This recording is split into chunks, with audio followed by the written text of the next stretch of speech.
Como não morrer de hipertensão arterial? A revista Lancet, uma das principais publicações médicas do mundo, divulgou recentemente a mais abrangente e sistemática análise das causas de morte já realizada. Financiado pela Fundação Bill e Melinda Gates, o estudo de carga de doença global, GBD, na sigla em inglês, envolveu quase 500 pesquisadores de mais de 300 instituições em 50 países e examinou quase 100 mil fontes de dados.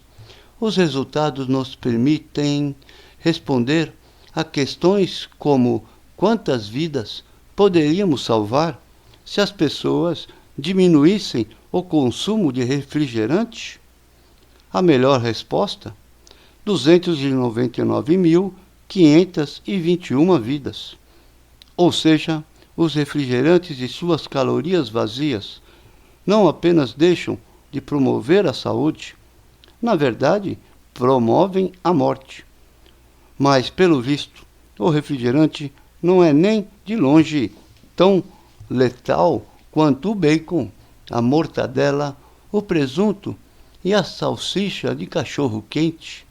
A carne processada é responsável por mais de 800 mil mortes todos os anos.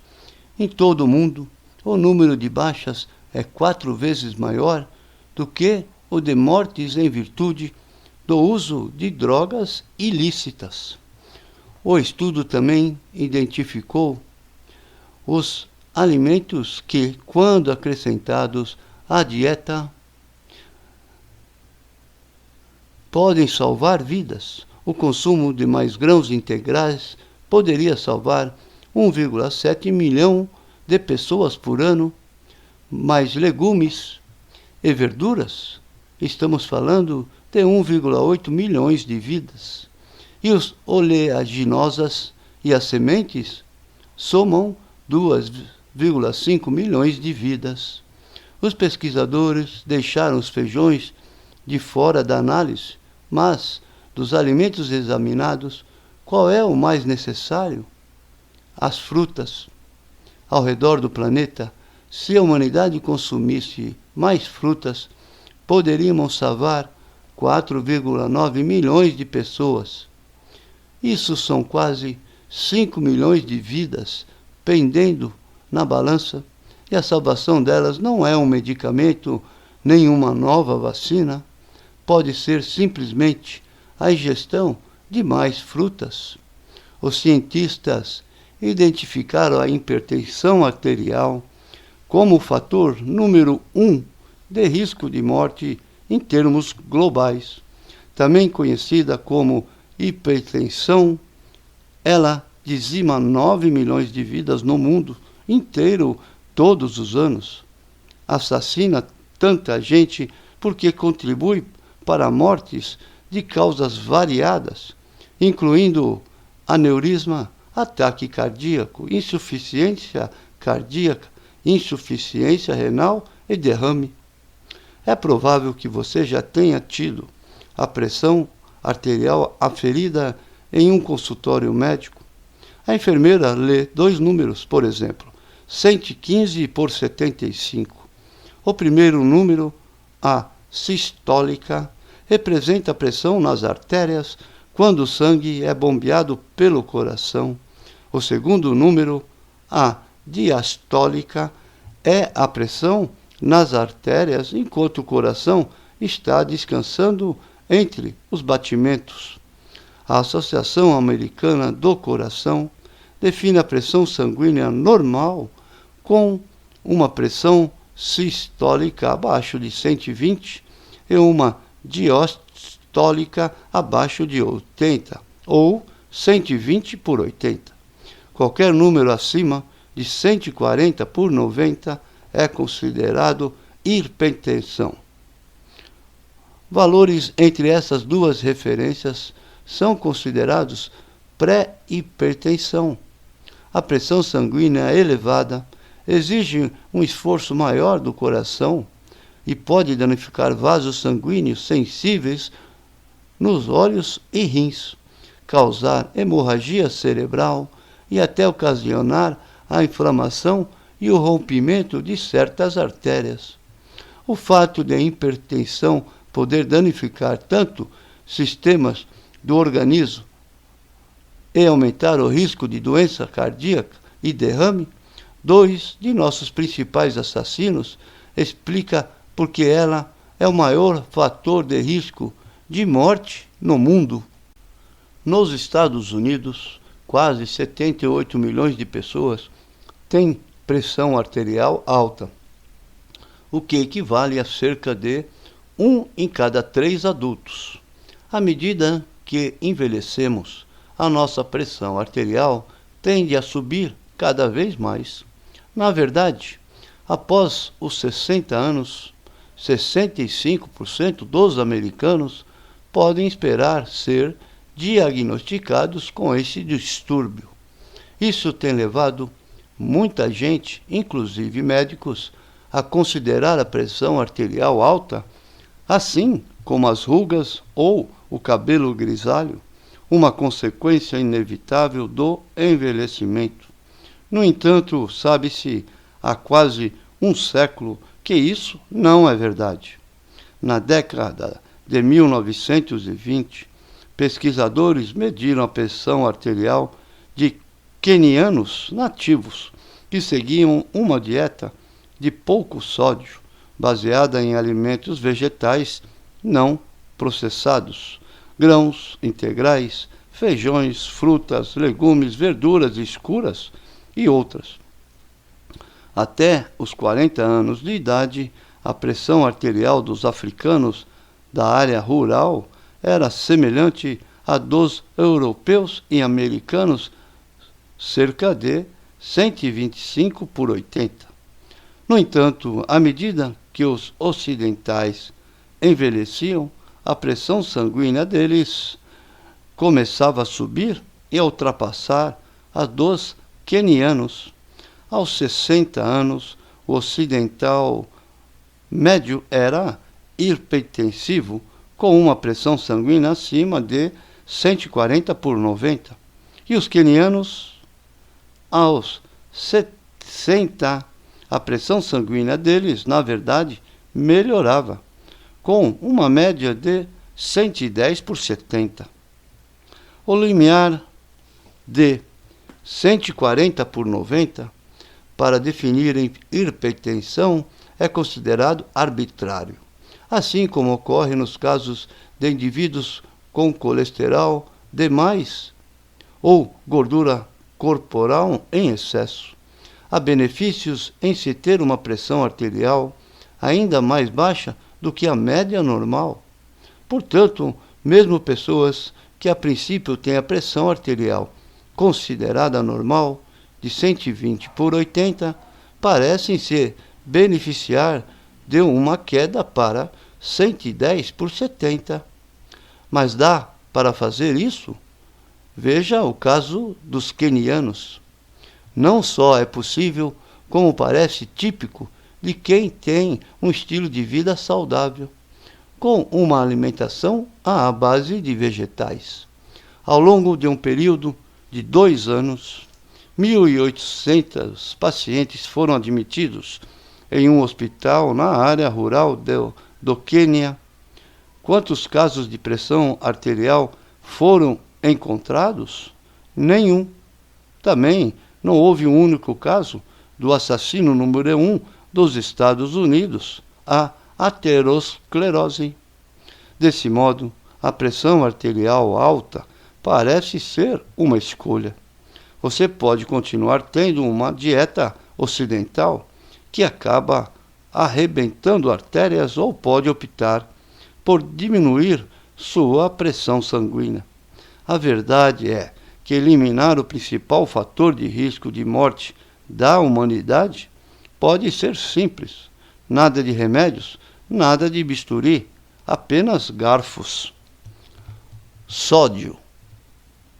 Os dois mais proeminentes riscos alimentares de morte e deficiências no mundo talvez sejam não comer frutas o suficiente e consumir sal demais.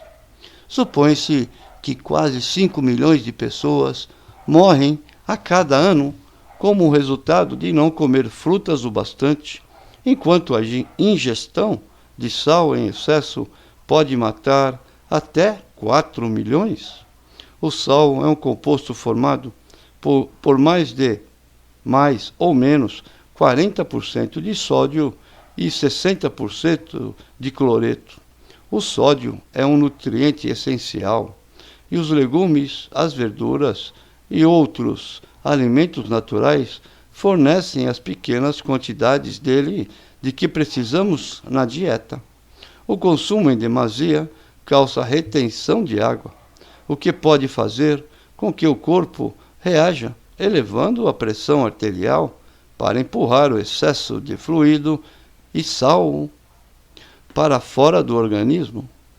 Ao longo dos primeiros 90% da evolução humana, nós provavelmente tivemos dietas que, por dia, continham menos do que o equivalente a 1/4 de uma colher de chá do teor do sódio do sal.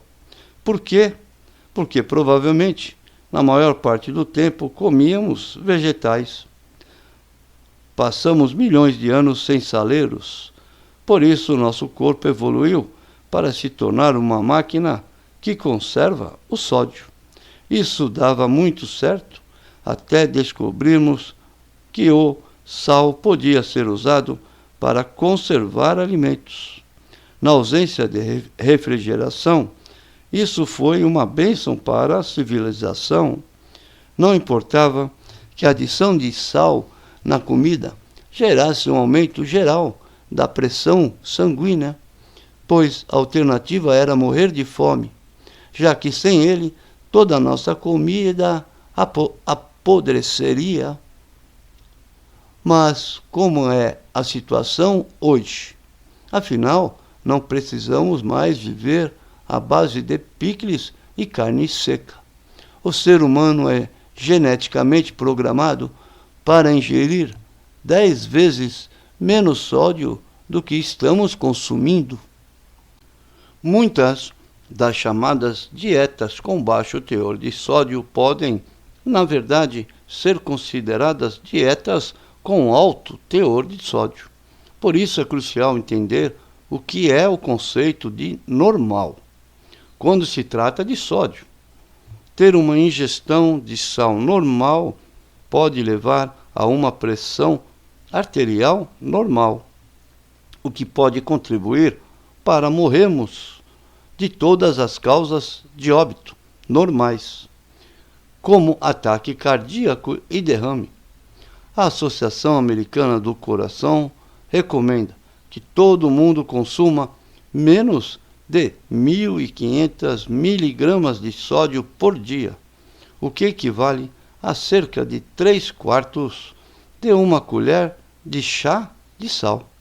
O adulto americano médio consome mais que o dobro dessa quantidade, cerca de 3.500 miligramas por dia. Uma redução de apenas 15% no consumo de sódio no mundo poderia salvar milhões de vidas a cada ano. Se conseguíssemos cortar meia colher de chá de nossa ingestão de sal diária, o que é possível fazer evitando alimentos salgados e deixando de adicionar este condimento à comida, poderíamos evitar 22% das mortes por derrame e 16% dos ataques cardíacos fatais. Isso pode significar salvar mais vidas do que conseguiríamos ao tratar as pessoas com remédios para a pressão sanguínea. Explicando de maneira simples, a redução da ingestão de sal é uma intervenção fácil de ser feita em casa e que pode ter um impacto maior do que continuar a comprar medicamentos na farmácia. Até 90 mil vidas poderiam ser salvas nos Estados Unidos todo ano se as pessoas simplesmente consumissem menos sal. As evidências de que o sódio aumenta a pressão sanguínea são claras, incluindo estudos duplos cegos randomizados de décadas atrás. Quando pegamos indivíduos com pressão arterial alta e os submetemos a uma dieta com restrição de sódio, a pressão deles cai. Quando os mantemos numa dieta com pouco sal e acrescentamos um placebo, nada acontece. Mas quando, em vez disso, oferecemos-lhes sal na forma de um comprimido de liberação prolongada, a pressão deles volta a subir. Quanto mais sódio damos a eles secretamente, mais a pressão sanguínea deles sobe. Até uma simples refeição pode fazer isso. Quando pegamos pessoas com pressão arterial normal e lhes oferecemos um prato de sopa contendo a quantidade de sal encontrada em uma refeição americana padrão, a pressão delas sobe ao longo das 3 horas seguintes, em comparação à ingestão da mesma sopa sem um acréscimo. Dezenas de estudos semelhantes demonstram que, quando se reduz a ingestão de sal, a pressão arterial também diminui. E, quanto maior a redução, maior o benefício. Mas, se nada for feito, o consumo constante de uma grande quantidade de sal pode levar a um aumento gradual da pressão arterial ao longo da vida. Os médicos costumavam aprender que uma pressão arterial sistólica normal era definida pela equação 100 mais a idade do paciente. De fato, a nossa pressão é assim quando nascemos. Os bebês têm a pressão arterial em torno de 95/60. Mas, à medida que crescemos, esses 95 podem chegar a 120, quando se está na casa dos 20 anos. Já na casa dos 40, podem chegar a 140, o limite oficial para se tornar uma pressão arterial alta, e continuar subindo à medida que se envelhece. O que aconteceria se, em vez de consumir 10 vezes mais sódio do que nosso corpo foi criado para administrar, você ingerisse a quantidade natural encontrada nos alimentos não processados? Seria possível manter a pressão arterial baixa pelo resto da vida? Para testar essa teoria, seria necessário encontrar uma população que nos tempos modernos não usasse sal, não consumisse alimentos processados, nem comesse em restaurantes. Para encontrar uma cultura sem sal, cientistas tiveram que ir às profundezas da floresta amazônica. Constatou-se que os índios Yanomamis, alheiros a saleiros, Cheetos e KFC têm a menor ingestão de sódio já registrada, o que diz muito sobre o quanto de sódio passamos a comer. Pasmem, os pesquisadores descobriram que a pressão arterial entre os Yanomamis mais velhos era a mesma que a dos adolescentes. Em outras palavras, a princípio, eles têm uma pressão arterial média em torno de 100/60 e a mantêm pela vida inteira. Os cientistas não conseguiram encontrar um único caso de pressão arterial alta. Por que suspeitamos que isso se deva ao sódio? Afinal, os Yanomamis estudados não bebiam álcool, tinham uma dieta à base de vegetais, rica em fibras, praticavam muita atividade física e não eram obesos. Uma pesquisa interventiva poderia provar que o sódio era o culpado? Imagine se pegássemos pessoas que estivessem literalmente morrendo de pressão arterial alta descontrolada, conhecida como hipertensão maligna, um distúrbio em que o paciente se torna cego por sangramento nos olhos, os rins param de funcionar e o coração acaba falhando. E se submetêssemos esses indivíduos a uma ingestão de sal de nível Yanomami, em outras palavras, há uma ingestão de sal normal para a espécie humana? Entra então em cena o Dr. Walter Kampner e sua dieta de arroz e frutas. Sem remédios, apenas com alterações na dieta, ele conseguiu baixar a pressão de pacientes com olhos esbugalhados, como de 240 por 150 para 105 por 80.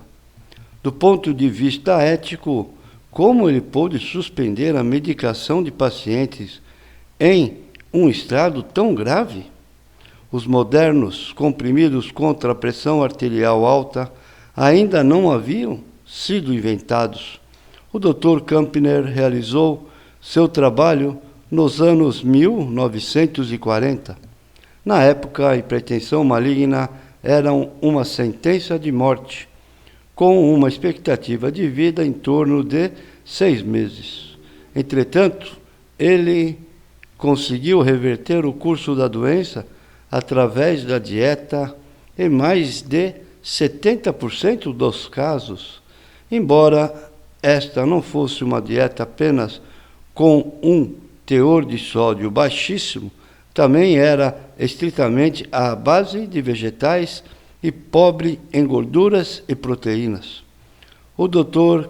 Kampner é hoje reconhecido como quem estabeleceu, acima de qualquer sombra de dúvida, que a pressão arterial alta, com frequência, pode ser reduzida com uma dieta com baixo teor de sódio. Além de elevar a pressão sanguínea, as refeições salgadas podem prejudicar de forma significativa a função arterial, mesmo entre as pessoas cuja pressão tende a não reagir à ingestão de sal. Em outras palavras, o sal pode danificar as artérias independentemente de seu impacto na pressão sanguínea. E esses danos começam a ocorrer 30 minutos após o consumo. Usando uma técnica chamada fluxometria laser Doppler, os pesquisadores hoje conseguem medir o fluxo sanguíneo em pequenos vasos na pele. Após uma refeição com alto teor de sódio, o fluxo sanguíneo é significativamente menor, a não ser que se injete vitamina C na pele, o que parece reverter grande parte da supressão da função dos vasos sanguíneos induzida pelo sódio. Então, já que um antioxidante ajuda a bloquear o efeito do sódio, o mecanismo pelo qual o sal prejudica a função arterial pode ser o estresse oxidativo, a formação de radicais livres na corrente sanguínea. Ocorre que a ingestão de sódio parece suprimir a atividade de uma enzima antioxidante crucial no corpo chamada superóxido dismutase, que tem a capacidade de eliminar 1 milhão de radicais livres por segundo. Com a ação dessa enzima muito potente, reprimida pelo sódio, pode haver um aumento dos níveis de estresse oxidativo que incapacita artérias. Após uma refeição salgada, não só a pressão sanguínea sobe, como as artérias começam a enrijecer. Pode ter sido assim que tenhamos descoberto há milhares de anos que sal demais é prejudicial. Citando o artigo Texto Médico Chinês, Princípios da Medicina Interna do Imperador Amarelo, quando se usa sal demais na comida, o pulso endurece. Talvez nós não precisemos de um estudo duplo cego. Talvez tenhamos apenas que fazer alguém comer um saco de batata frita e depois medir sua pulsação. Não surpreende que a indústria do sal não esteja animada com a ideia de reduzirmos a nossa ingestão de sal. Em 2009, a Associação Americana do Coração citou a afirmação do presidente da Comissão Consultiva de Diretrizes Alimentares dos Estados Unidos, de que os americanos deveriam reduzir a ingestão de sódio. O Salt Institute, uma organização da indústria do sal, acusou a comissão de ter um preconceito não saudável contra o sal, argumentando que ela havia pré-julgado a questão do sal. Isso seria o mesmo que a indústria do cigarro reclamar que membros da Associação Americana de Pulmão têm preconceito contra o cigarro. É claro que o Salt Institute não foi o único lesado. O queijo é o alimento que mais contribui com sal na dieta americana e o Conselho Nacional de Laticínios permaneceu ao lado do Sr. Sal em sua condenação às recomendações da Comissão Consultiva de Diretrizes Alimentares. A indústria do sal tem seu próprio relações públicas e suas empresas de lobby para lançar mão de táticas como as da indústria do cigarro, a fim de minimizar os perigos de seu produto. Mas os verdadeiros vilões não são necessariamente os barões das minas de sal, e sim a indústria de alimentos processados. Essa indústria de $1 trilhão usa sal e açúcar baratíssimos para nos vender suas porcarias. Por isso, não é fácil evitar o sódio na típica dieta americana, já que 3/4 dele provém de alimentos processados e não do saleiro. Uma vez que se é fisgado pelos alimentos hiperdoces e hipersalgados, os botões gustativos do organismo ficam tão fracos que os alimentos naturais podem ter o gosto de papelão. A fruta mais madura não tem um gosto tão doce quanto o do Fruit Loops. Mas há outros 2 grandes motivos para a indústria alimentícia adicionar sal aos seus produtos. Quando se acrescenta sal à carne, ele puxa água. Desse modo, a empresa pode aumentar o peso de seu produto em quase 20%. Como a carne é vendida a quilo, isso representa 20% a mais de lucro por um custo adicional muito pequeno. A outra razão é que, como todo mundo sabe, comer sal nos deixa com sede. Existe um motivo para os bares oferecerem de graça cestas de nozes salgadas e pretzels. E é por isso que os conglomerados de refrigerantes têm as próprias empresas de petiscos. A bebida gelada e o petisco salgado andam de mãos dadas. Pode não ser por coincidência que a Pepsi e a Frito-Lay façam parte da mesma corporação. Desafio: responda, o que contém mais sódio? Uma porção de carne bovina, uma porção de frango assado sem o acréscimo de ingredientes artificiais, um saco de batata frita grande do McDonald's ou uma porção de pretzel salgados? A resposta: o frango. A indústria de aves domésticas costuma injetar água salgada em carcaças de frango para inflar artificialmente o peso da ave, mas esta pode ser rotulada como 100% natural. A Consumer Reports constatou que alguns frangos de supermercados estavam tão cheios de sal que foram registrados colossais 840 miligramas de sódio por porção. Isso significa mais do que a recomendação diária de sódio em apenas um peito de frango. A principal fonte de sódio na dieta das crianças e dos adolescentes americanos é a pizza.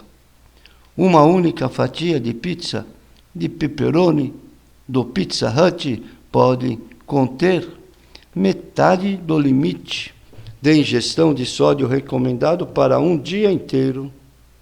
No caso das pessoas com mais de 50 anos, a principal fonte é o pão.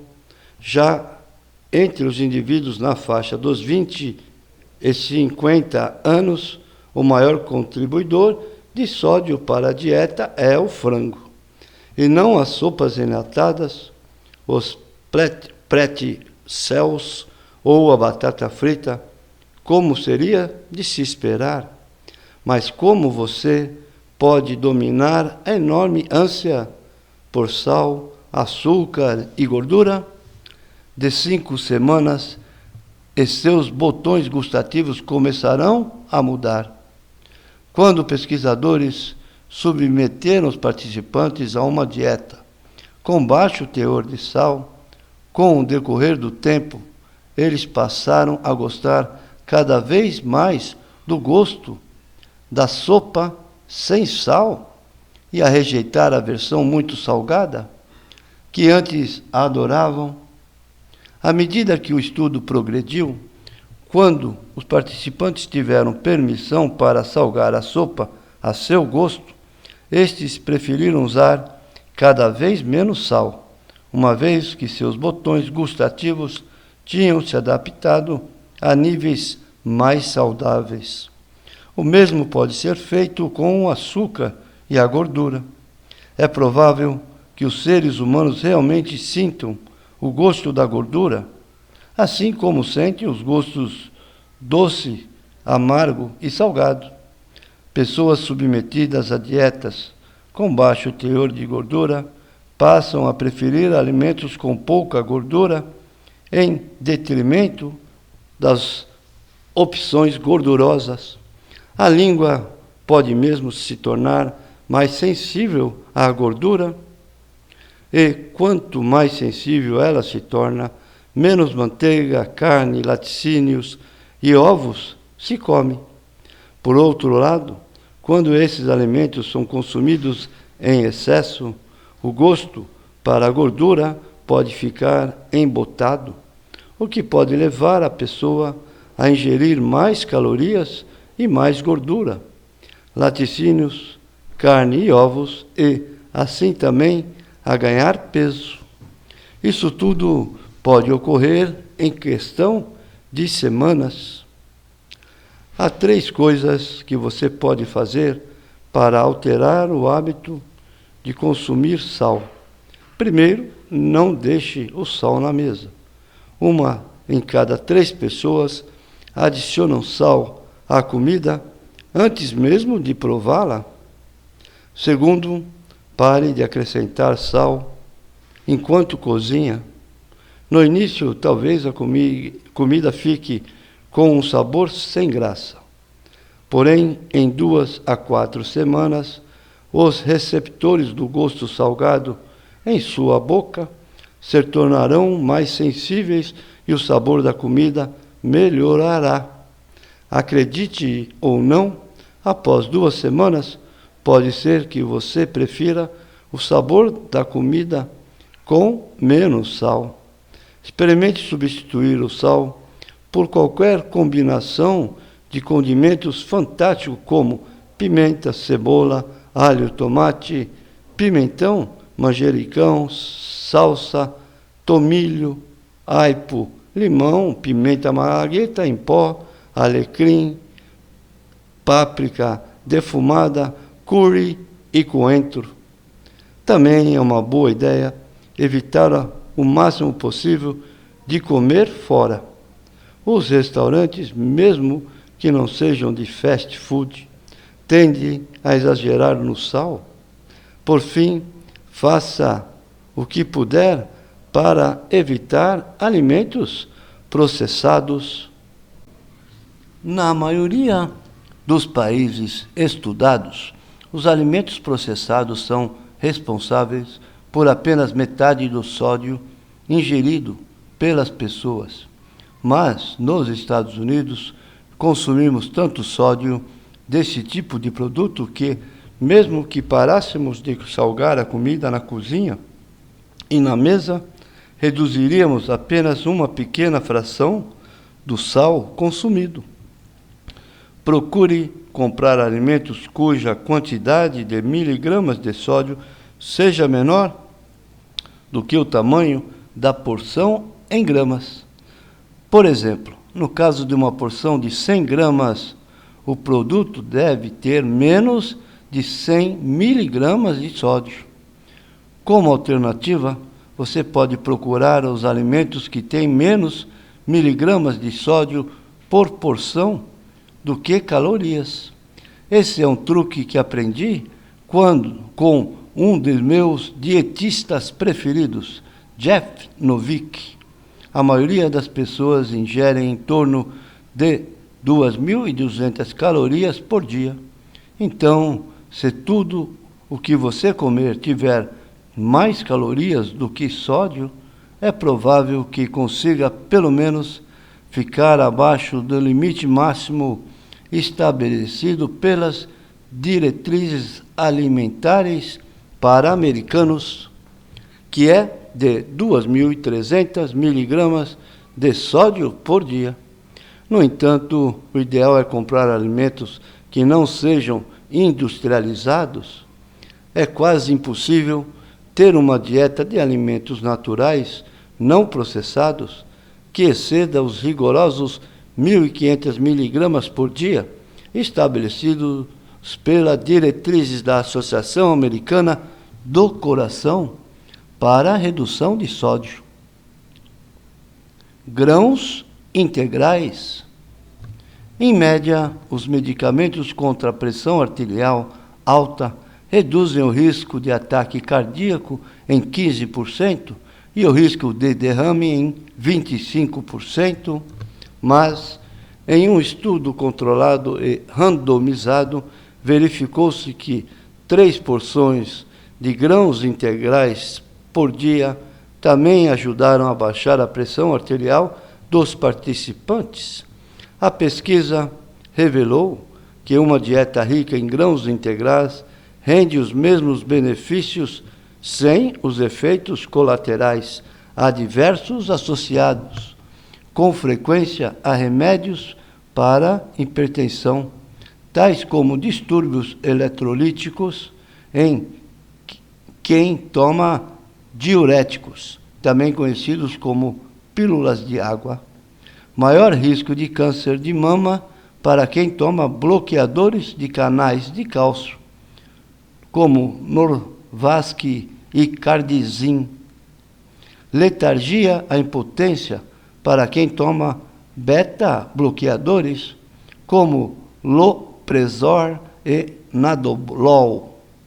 Inchaço repentino e potencialidade fatal para quem toma inibidores da ECA, enzima conversora de angiotensina, como enalapril e ramipril, e um risco maior de ferimentos graves em caso de queda para, pelo visto, qualquer classe desses remédios para a pressão arterial. Contudo, os grãos também têm efeitos colaterais, efeitos bons. O consumo de grãos integrais é associado a um risco menor de diabetes tipo 2, doença arterial coronariana, ganho de peso e câncer de cólon. Mas preste atenção, eu disse integrais. embora tenha se constatado que grãos integrais como aveia, trigo e arroz reduzem o risco de se desenvolver doenças crônicas, os grãos refinados podem, na verdade, aumentar esse risco. Pesquisadores de Harvard descobriram, por exemplo, que enquanto o consumo regular de arroz integral está associado a um risco menor de diabetes tipo 2, o arroz branco está relacionado a um risco maior. O consumo de porções diárias de arroz branco foi associado a um risco 17% maior de se desenvolver diabetes, enquanto a substituição de 1/3 de uma porção diária de arroz branco pelo integral pode levar a uma queda de 16% no risco. E parece que a substituição do arroz branco por aveia e cevada pode ter um impacto ainda maior, já que está associada a uma queda de 36% no risco de diabetes. Devido à diminuição de fatores de riscos cardíacos observada em estudos interventivos feitos com grãos integrais, não surpreende ver uma queda na progressão de doenças arteriais. Entre aqueles que consomem esse tipo de alimento com regularidade. Em pesquisa sobre duas das mais importantes artérias do corpo, as coronárias, que alimentam o coração, e as carótidas, que alimentam o cérebro, as pessoas que ingeriram mais grãos integrais tiveram um estreitamento significativamente mais lento das artérias. Como a placa aterosclerótica é o nosso principal assassino, o ideal é que você não apenas retarde esse processo, mas de fato o interrompa ou até o reverta por completo. Como foi visto no capítulo 1, isso parece exigir mais do que apenas o consumo de grãos integrais. Também é necessário ingerir legumes e verduras integrais, frutas integrais, feijões integrais e outros alimentos vegetais não processados, assim como reduzir significativamente a ingestão de gorduras trans e saturadas e de colesterol, os componentes dos alimentos que contribuem para o entupimento e o bloqueio das artérias. E a dieta DASH? E se você já tiver pressão sanguínea alta, o que pode fazer para baixá-la? A Associação Americana do Coração, a Escola Americana de Cardiologia, ACC, na sigla em inglês, e os Centros para Controle e Prevenção de Doenças recomendam que os pacientes tentem, primeiro, fazer mudanças no estilo de vida, tais como reduzir o peso corporal, limitar a ingestão de sódio e álcool, praticar mais exercícios físicos e adotar uma dieta mais saudável. Entretanto, se essas alterações no estilo de vida não derem resultado, é hora de ir à farmácia. Começa com um diurético e, antes que termine de dizer coquetel farmacêutico, você já estará tomando vários medicamentos para baixar a pressão arterial. É comum pacientes com pressão arterial alta acabarem tomando ao mesmo tempo 3 remédios diferentes para a hipertensão, mas apenas metade deles tende a ficar nos remédios da primeira leva. Isso ocorre, em parte, por causa de todos os efeitos colaterais desses remédios, que podem incluir disfunção erétil, fadiga e câimbras nas panturrilhas. Mas, depois de tudo isso, os remédios ainda não chegaram à raiz do problema. A causa da pressão arterial alta não é uma deficiência de medicamentos, A causa que não está evidente é o que você come e como vive. Conforme já foi discutido, a pressão sanguínea ideal, definida como o nível abaixo do qual não há mais nenhum benefício adicional a ser alcançado, está provavelmente em torno de 110/70. Será que você consegue mesmo baixar a sua pressão para esse número sem recorrer a medicamentos? Lembre-se, essa é a pressão média de homens com mais de 60 anos na área rural da África, sem nenhum tratamento, além da adoção de dietas tradicionais à base de plantas e do estilo de vida que levavam. Na China rural, foram encontrados resultados semelhantes, 110/70, ao longo de toda a vida, sem qualquer aumento com o avanço da idade. O motivo pelo qual se suspeita que a razão para isso seja a natureza vegetal das dietas desses grupos é o fato de que, no mundo ocidental, o único grupo que consegue alcançar essa leitura de pressão sanguínea dentro de sua rotina habitual são os vegetarianos. Então, as diretrizes da Associação Americana do Coração, da Escola Americana de Cardiologia e dos Centros para Controle e Prevenção de Doenças recomendam que as pessoas com pressão alta adotem uma dieta sem carne? Não.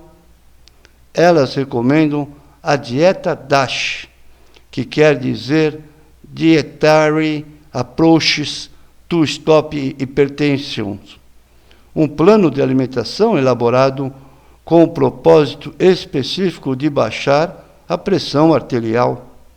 Embora tenha sido descrita como uma dieta lacto-vegetariana, que inclui laticínios, mas não a carne ou o ovo, ela não é bem isso. A dieta DASH prioriza frutas, legumes, verduras e laticínios com baixo teor de gordura, porém a carne ainda está presente. Espera-se apenas que ela seja consumida em menor quantidade. Por que não se recomenda uma dieta ainda mais focada no consumo de vegetais? Sabe-se há décadas que alimentos de origem animal foram associados de modo muito significativo às pressões sistólica e diastólica após os efeitos da idade e do peso serem removidos. Essa citação foi retirada de uma série de estudos realizados pelo renomado médico Frank Sachs e seus colegas nos anos 1970, mas desde a década de 1920 há estudos que demonstram que o acréscimo da carne a uma dieta à base de vegetais eleva bastante a pressão sanguínea em questão de dias. Por que a dieta DASH não exclui a carne? Com base no trabalho do Dr. Sachs em Harvard, a Associação Americana do Coração reconheceu que algumas das medições de pressão arterial mais baixas observadas em países industrializados têm sido documentadas em vegetarianos estritos. Será que os criadores da dieta DASH não estavam cientes do trabalho do Dr. Sachs? Não. O presidente da comissão que a elaborou foi o Dr. Sachs. O motivo para a dieta DASH ter como modelo evidente as dietas vegetarianas, mas ainda incluir carne, pode parecer surpreendente. O principal objetivo de sua elaboração era explicitamente criar hábitos alimentares que trouxeram os benefícios da redução da pressão arterial de uma dieta vegetariana, mas que contivessem produtos de origem animal suficientes para torná-la palatável aos não vegetarianos. O Dr. Sachs até demonstrou que, quanto mais laticínios os vegetarianos consumiam, mais a pressão arterial deles subia. No entanto, ele achou que não faria sentido recomendar uma dieta que julgava que poucos seguiriam. Esse é um tema recorrente nas recomendações de dietas oficiais. Em vez de apenas lhes dizer o que a ciência revela e deixar que as pessoas decidam por si mesmas, os especialistas são condescendentes com a população, defendendo o que julgam ser prático e não o que é ideal. Ao tomarem a decisão pela população, eles sabotam quem se dispõe a fazer mudanças ainda maiores para ter a melhor saúde possível. A dieta DASH ajuda a baixar a pressão arterial, porém, seu principal efeito parece resultar não da opção por laticínios com baixo teor de gordura e carne branca, ou da redução do consumo de doces e gorduras adicionadas, mas sim do acréscimo de frutas, legumes e verduras. Se os benefícios se devem aos alimentos vegetais acrescentados, por que não lutar, acima de tudo, para que as dietas das pessoas tenham como foco esses que são os alimentos mais saudáveis?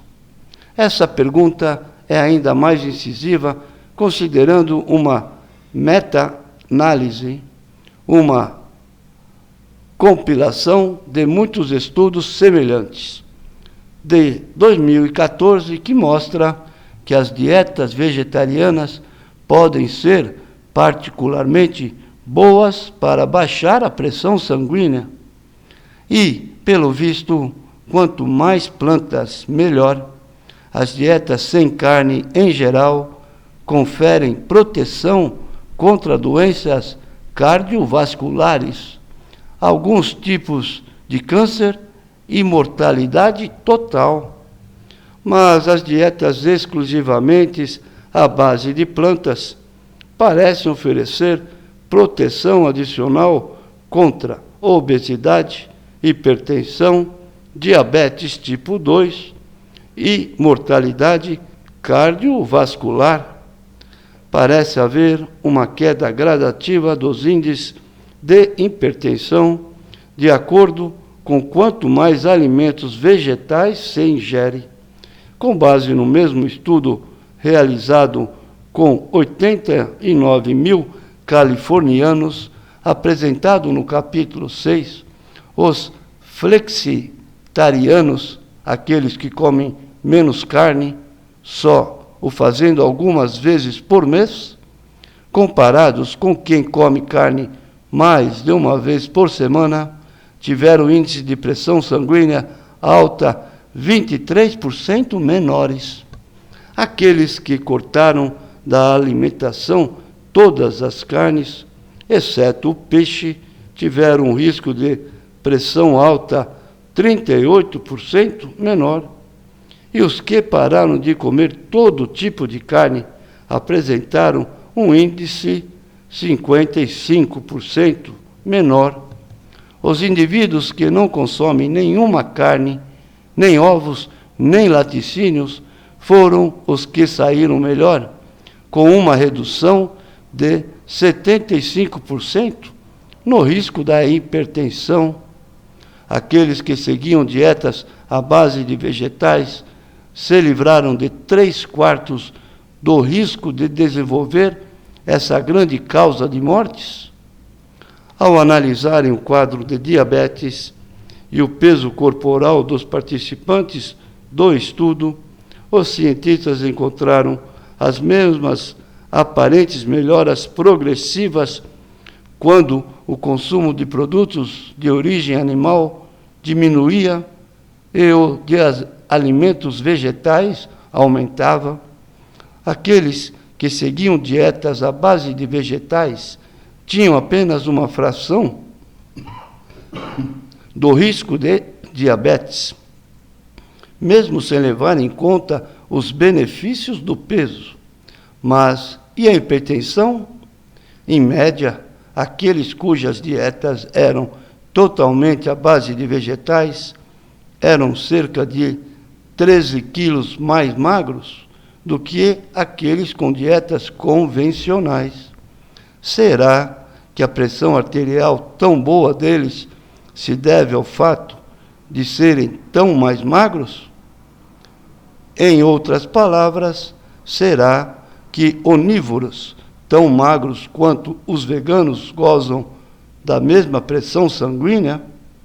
Para responder a essa pergunta, os pesquisadores teriam que encontrar um grupo de indivíduos que seguisse a dieta americana padrão, mas que também fossem tão magros quanto quem adota dietas à base de vegetais.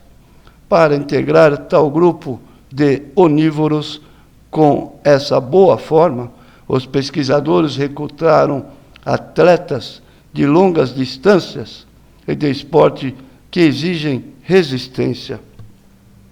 Eles haviam corrido, em média, 77 quilômetros por semana ao longo de 21 anos, correndo quase 2 maratonas por semana. Em 20 anos, praticamente, qualquer um fica tão magro quanto um comedor de vegetais, não importa o que a pessoa coma. Os cientistas compararam, então, esses atletas radicais com 2 grupos: o de indivíduos que comiam carne e eram sedentários, exercitando-se menos de 1 hora por semana, e os de veganos sedentários, que comiam, sobretudo, alimentos vegetais não cozidos e não processados. O que os números revelaram? Não foi surpresa que os corredores acostumados a provas de resistência, que seguiam a dieta americana padrão, tivessem uma média de pressão arterial melhor do que a dos sedentários que comiam carne, 122 por 72, em comparação a 132 por 79. Resultado que os enquadra na faixa de pré-hipertensão. Mas e os veganos sedentários? Eles tiveram uma média extraordinária de 104 por 62. Pelo visto, ter a alimentação americana padrão, mesmo correndo mais de 3.000 quilômetros por ano, pode não baixar a pressão arterial, tanto quanto ser um vegano sedentário. Alimentos para uma proteção adicional contra a hipertensão. Uma dieta composta por alimentos com baixo teor de sódio, centrada em vegetais não processados, parece ser a melhor forma de baixar a pressão arterial. E se a sua alimentação já é assim, mas você ainda não consegue chegar nos 110 por 70, uma boa opção é experimentar alguns alimentos específicos que podem oferecer uma proteção adicional. Eu já mencionei diversas vezes os grãos integrais e agora entrarei em detalhes sobre a semente de linhaça, o chá de hibisco e os vegetais ricos em nitrato. A semente de linhaça em pó, sozinha, induziu um dos mais potentes efeitos redutores de pressão arterial já alcançados por uma intervenção na dieta. Ingerir algumas colheres de sopa por dia dessa semente parece ser de 2 a 3 vezes mais eficaz do que adotar um programa de exercícios de resistência aeróbicos. Na verdade, o ideal é que você faça as duas coisas: incorporar as sementes de linhaça à sua dieta e se exercitar. O consumo de verduras e legumes crus e cozidos está associado a uma pressão arterial mais baixa, porém, os alimentos crus oferecem uma proteção um pouco maior. Estudos também constataram que comer feijão, ervilha seca, grão de bico e lentilha podem ajudar. Portanto, acrescente-os à lista de compras. Ingerir vinho tinto pode ser uma opção, mas apenas as versões sem álcool, pois só a bebida da qual o álcool é removido parece baixar a pressão arterial.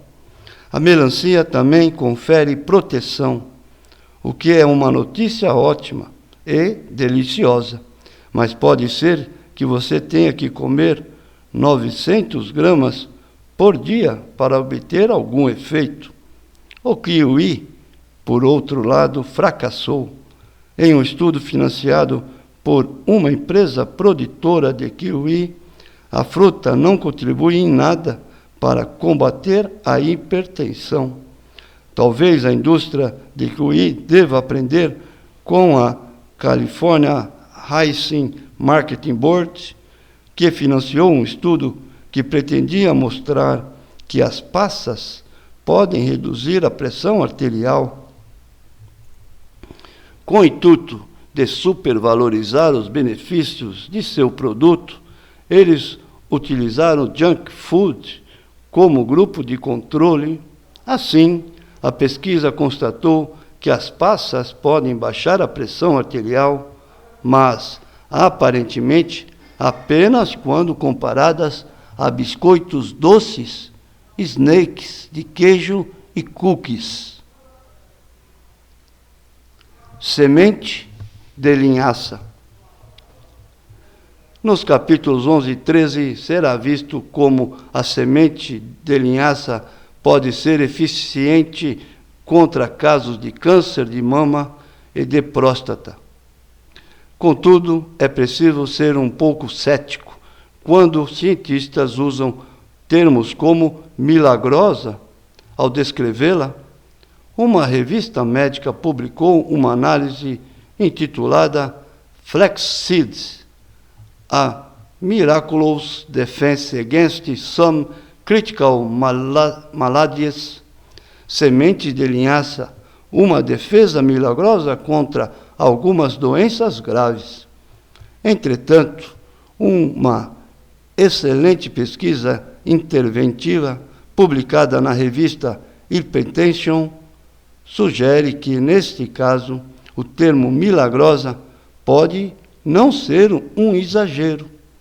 Raramente se vê um estudo sobre dieta desse calibre. Foi uma pesquisa prospectiva, duplo-cega, placebo-controlada e randomizada. Isso é algo difícil de se fazer com um alimento. É fácil montar um estudo cego com remédios. Os pesquisadores dão a um grupo uma pílula de açúcar idêntica ao medicamento a ser testado, de modo que nem o participante do estudo, nem quem dá a pílula sabem qual é qual. Por isso, o uso do termo duplo cego. Mas como se faz isso com um alimento? As pessoas tendem a notar quando se coloca furtivamente 1/4 de xícara de semente de linhaça moída no almoço delas. Os cientistas experimentaram uma tática inteligente para resolver o problema. Eles criaram várias receitas de comidas comuns, incluindo muffins e macarrão, nos quais poderiam disfarçar ingredientes placebos como farelo de cereais e melaço, com a mesma textura e cor dos alimentos cheios de linhaça. Assim, eles puderam dividir os participantes de modo aleatório em 2 grupos e introduzir em segredo colheres de sopa de semente de linhaça todos os dias na dieta de metade deles para ver se isso gerava alguma alteração. Após 6 meses, aqueles que comeram os alimentos com placebo e eram hipertensos continuaram hipertensos, embora muitos deles tomassem vários remédios para a pressão arterial alta. Em média, no início do estudo, a pressão deles era 155/81 e no final da pesquisa ela ficou em 158/51. E quanto a hipertensos que não sabiam que estavam comendo semente de linhaça todos os dias, a pressão arterial deles caiu de 158/82 para 143/75, uma queda de 7 pontos na pressão diastólica. Pode não parecer muito, porém, esperava-se que isso resultasse em 46% menos derrames e 29% menos doença cardíaca com o passar do tempo.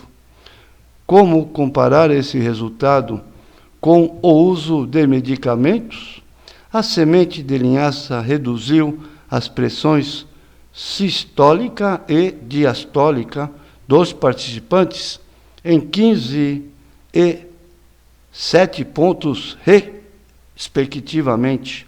Compare esse resultado com o efeito de remédios para hipertensão fortes, como bloqueadores de canais de cálcio, por exemplo, Norvasc, Cardizem e Nifedipino, que se provaram capazes de reduzir a pressão arterial em apenas 8 e 3 pontos, respectivamente, ou com inibidores de ECA, como enalapril, lotenzin, cestril e ramipril, que baixam a pressão arterial de pacientes em apenas 5 e 2 pontos, respectivamente. A semente de linhaça moída pode funcionar 2 ou 3 vezes melhor do que esses remédios e tem apenas efeitos colaterais bons.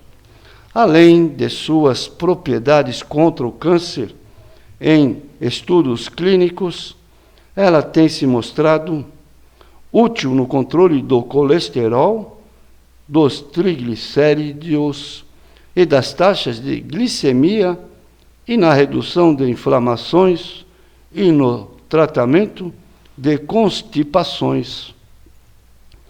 Chá de hibisco contra hipertensão.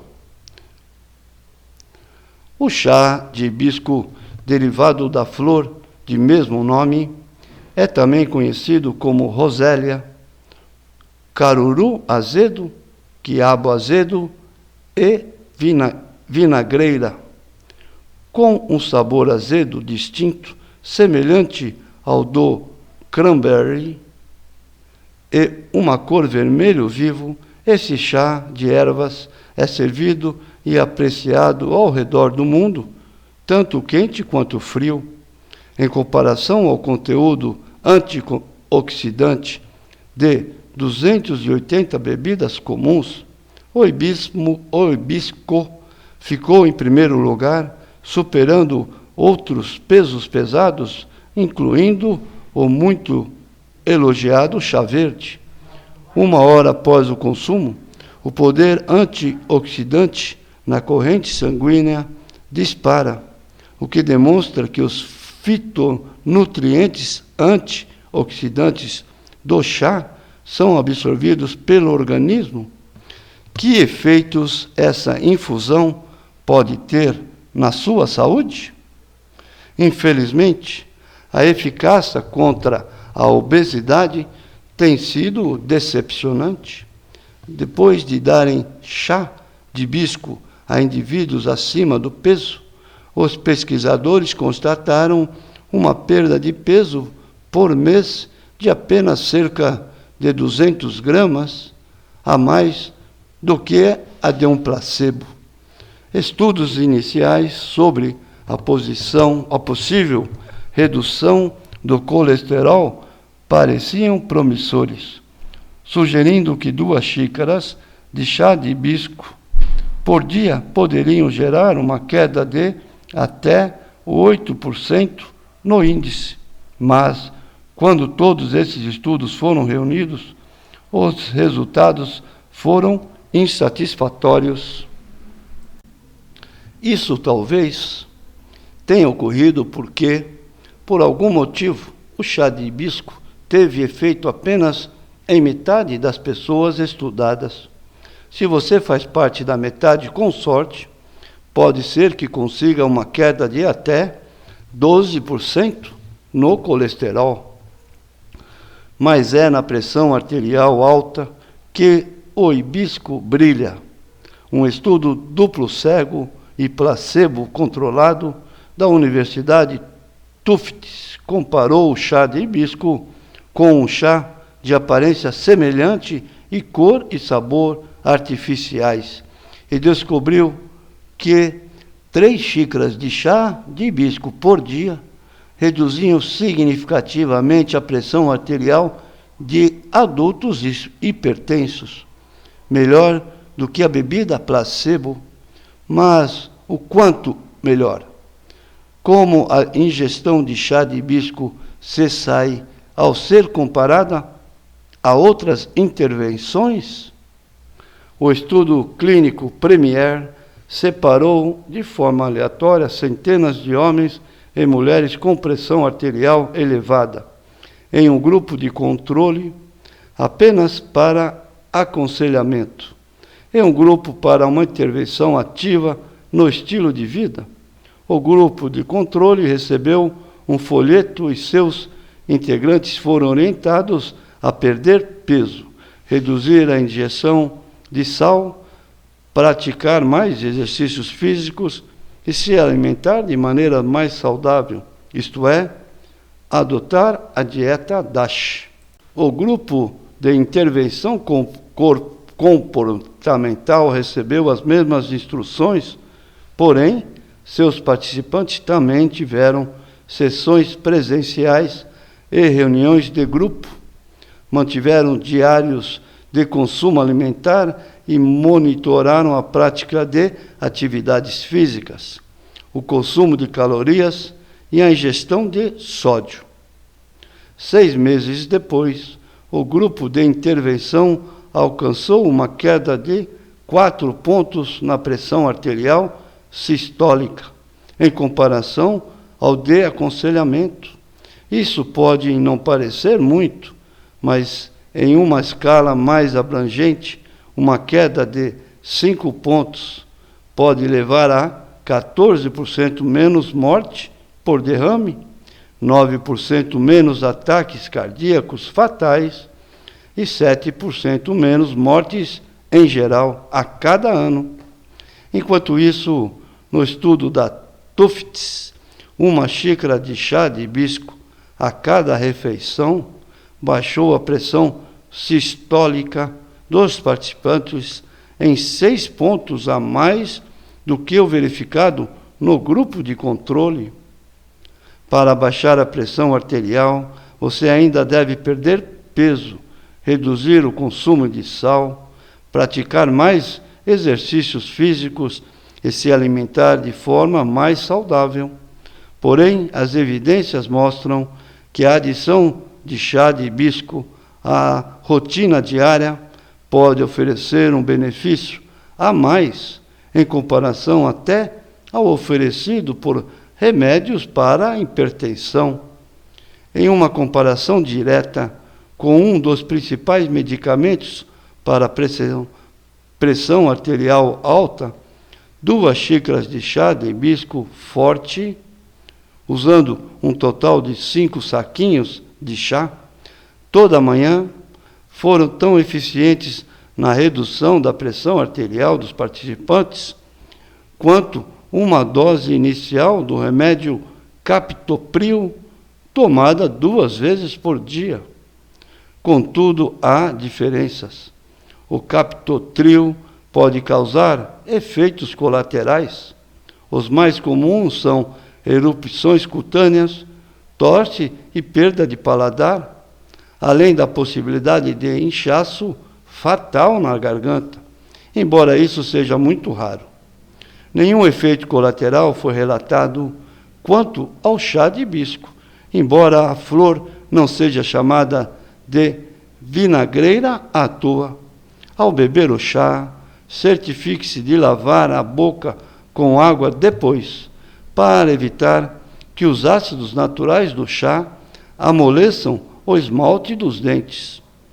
E, considerando o extraordinário teor de manganês da bebida, como medida de segurança, eu desaconselharia o consumo de mais de 1 litro por dia.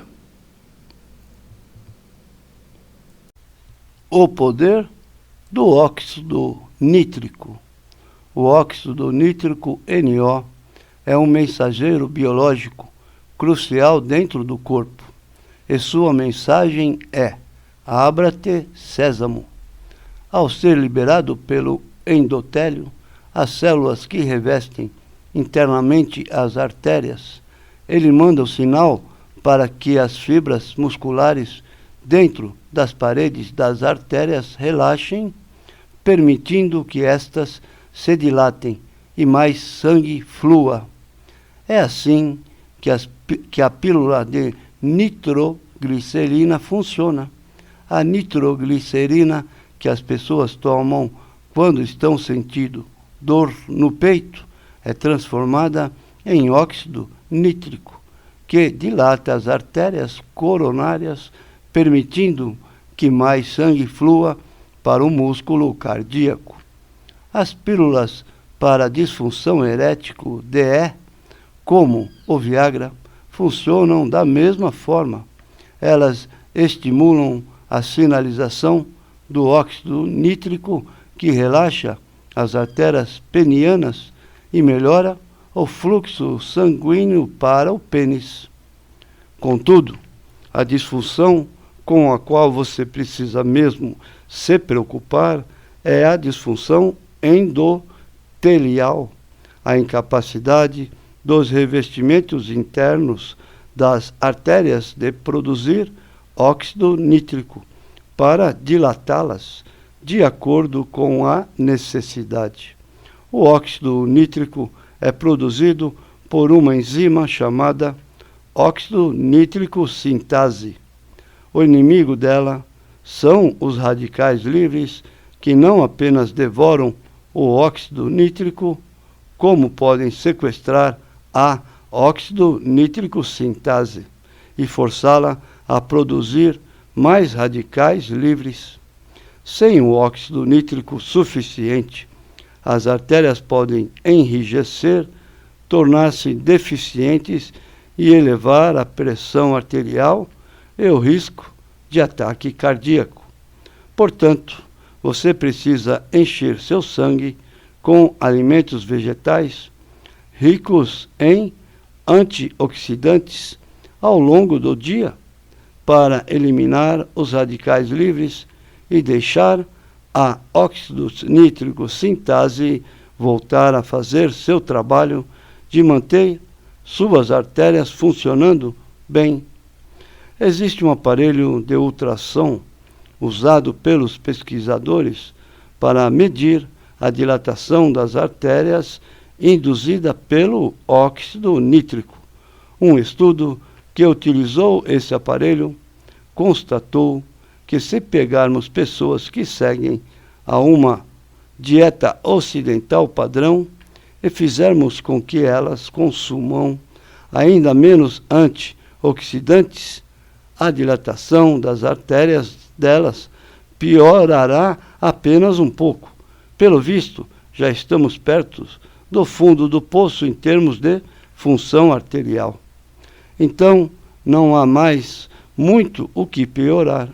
Entretanto, se fizermos as pessoas seguirem uma dieta rica em antioxidantes, substituindo, entre outras coisas, a banana por frutas vermelhas e o chocolate branco pelo amargo, apenas 2 semanas depois será constatado um aumento significativo na capacidade de suas artérias de relaxarem e dilatarem normalmente. Além de ingerir alimentos ricos em antioxidantes, que podem aumentar a capacidade do corpo de produzir óxido nítrico, você também pode comer certas hortaliças, como a beterraba, e verduras ricas em nitratos naturais, que o corpo pode transformar em óxido nítrico. Esse processo explica por que os pesquisadores constataram uma queda de 10 pontos na pressão arterial sistólica de voluntários horas depois que eles beberem suco de beterraba, um efeito que durou o dia inteiro. Entretanto, esse estudo foi realizado com um grupo de voluntários saudáveis. É evidente que precisamos testar o poder da beterraba onde ele é mais necessário, em indivíduos com pressão arterial alta. Se verduras e legumes ricos em nitrato têm tanto impacto no controle do principal fator de risco da morte da humanidade, por que só em 2015 foi publicado um estudo assim? Bem, quem iria financiá-lo? A poderosíssima indústria da beterraba.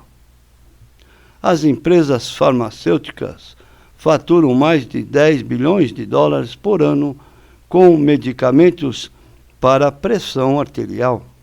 Não tem como faturar tanto dinheiro com beterrabas. É por isso que temos a sorte de contar com instituições de caridade como a Fundação Britânica do Coração, que finalmente financiou um estudo sobre o suco de beterraba envolvendo indivíduos com pressão arterial alta.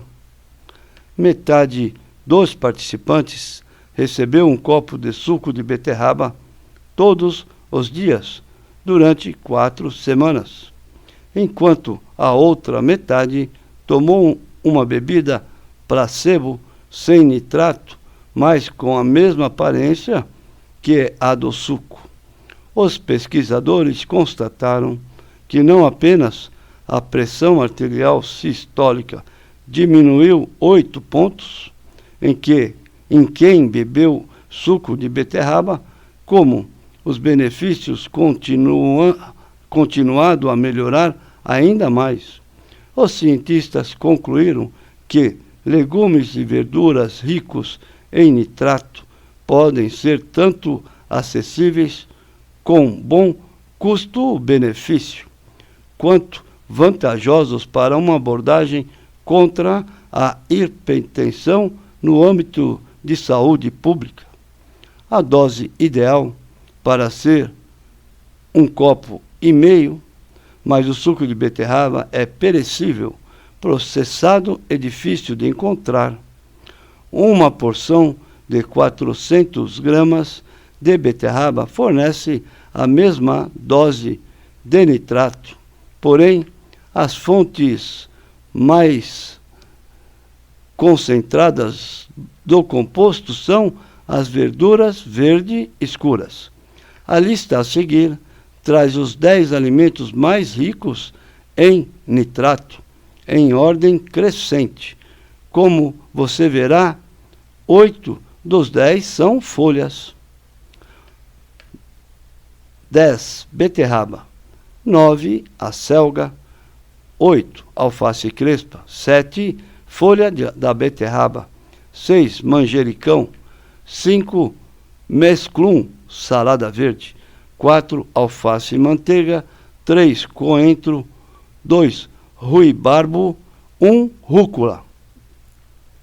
A rúcula ocupa o primeiro lugar com colossais 480 miligramas de nitrato por porção de 100 gramas, o que é mais de 4 vezes o teor da substância na beterraba. A forma mais saudável de obter a dose de nitrato de que precisamos é comer uma salada grande todo dia. Você pode tomar suplementos que aumentam o nitrato e o óxido nítrico, porém, eles têm registros de segurança e eficácia questionáveis e devem ser evitados. E o suco V8, que contém beterraba e espinafre. Ele não deve ser muito nitrato, pois seria necessário beber 18 litros por dia para bater a meta de ingestão diária de nitrato.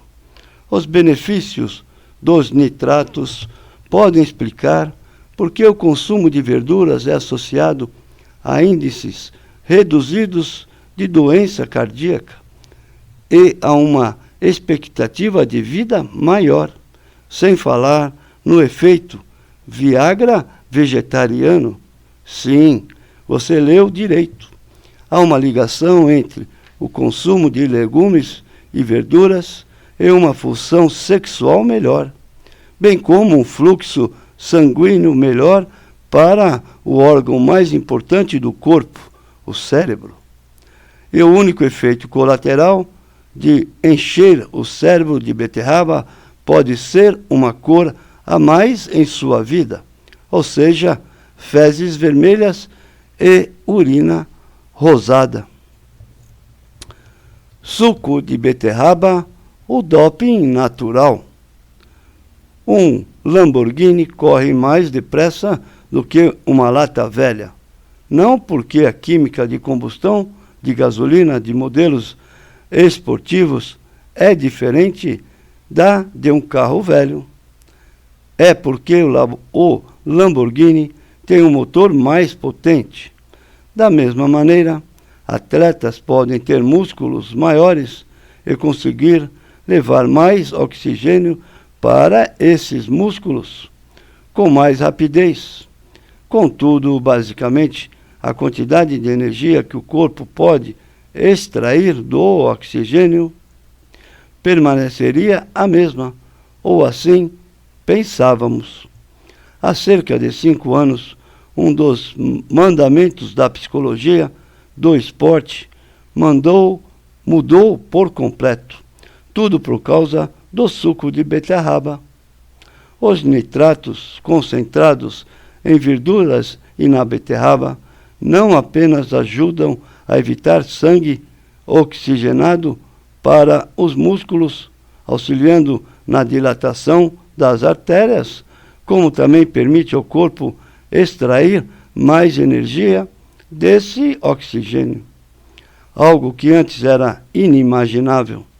Por exemplo, verificou-se que uma pequena dose de suco de beterraba permite a praticantes de mergulho livre prender a respiração por meio minuto a mais do que o habitual.